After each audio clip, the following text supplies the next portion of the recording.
Student जब इस question को हम सॉल्व करेंगे तो एक टाइम ऐसा आएगा कि हमें फील होगा कि क्या ये क्वेश्चन गलत तो नहीं है। नहीं, ये क्वेश्चन गलत नहीं है।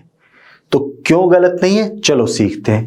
देखो, जब हम इसको सॉल्व करते हैं, क्वेश्चन क्या कह रहा है, a प्लस बी किसी काम को 20 दिन में करता है। ठीक है, a प्लस बी किसी काम को 20 दिन में करता है, b प्लस सी उसी काम को 30 दिन में करता है।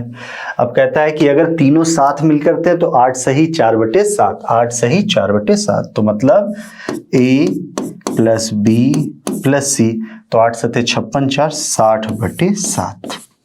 क्लियर है। यहां से हम आसानी से क्या कर सकते हैं, एलसीएम। तो ये हमें वर्क मिल जाएगा भाई, 20 30 60/7 का एलसीएम लोगे 60। यहाँ कितना आएगा, 3 2 और ये 7 आएगा। अब हमें पता है कि a प्लस बी की मिलाकर एफिशिएंसी 3 है, b प्लस सी की 2 है, a प्लस बी प्लस सी की 7 है। अब मुझे एक बात बताओ, यहां से अगर मैं तुमसे ये कहता कि भाई b प्लस सी की एफिशिएंसी यहां पे कितनी है, 2 है, यहां पे 2 है, a प्लस बी प्लस सी की एफिशिएंसी कितनी है, 7। अगर 7 में से 2 काम ये लोग कर रहे हैं तो a कितना कर रहा होगा, तुम कहोगे सर 5 काम। लेकिन यहाँ पे जब हम नजर डालते हैं कि a प्लस बी मिलकर 3 ही काम कर पा रहे हैं और यहाँ पे मैं कह रहा हूँ कि a 5 काम कर रहा है, तो इसका मतलब ऐसा है तो नहीं ये क्वेश्चन गलत है, नहीं, यहीं पे गलती है।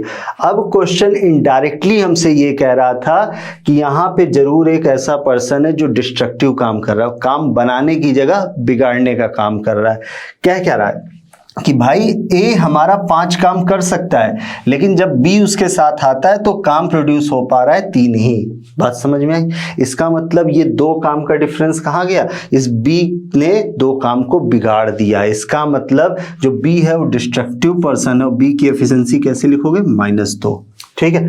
अगर हम यहाँ कहें कि बी प्लस सी मिलकर भाई 2 काम कर पा रहे हैं, ठीक है, जिसमें से बी ने 2 काम बिगाड़ दिया, तो इसका मतलब सी ने कितना काम किया होगा, 4 काम किया होगा।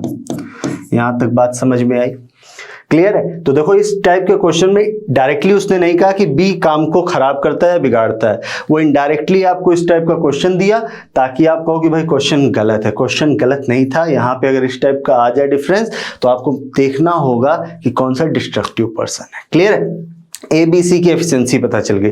अब एक बात बताओ, यहां से अगर मुझे निकालना होता, ए क्या पूछ रहा है, ए और सी अलग अलग काम करे तो ए को सी से कितना कम समय लगेगा, ए को कितना लगेगा, 5 है, ए का टाइम कितना होगा 60/5, ए को लगने चाहिए थे अकेले 12 दिन, सी को कितने दिन लगने चाहिए थे 60/4 15, कितना दिन कम लगना चाहिए था 3 दिन। इसका मतलब यहां से कह सकते हैं कि जो हमारा ए है वो सी से 3 दिन कम लेगा। क्लियर है। तो अगर इस टाइप का क्वेश्चन आ जाए तो कंफ्यूज नहीं होना है, आपको सॉल्व करना है। अगर ये चीज क्लियर है तो एक क्वेश्चन आपके लिए होमवर्क है, इसको जरूर ट्राई करेंगे और आंसर जरूर कमेंट सेक्शन में लिखेंगे।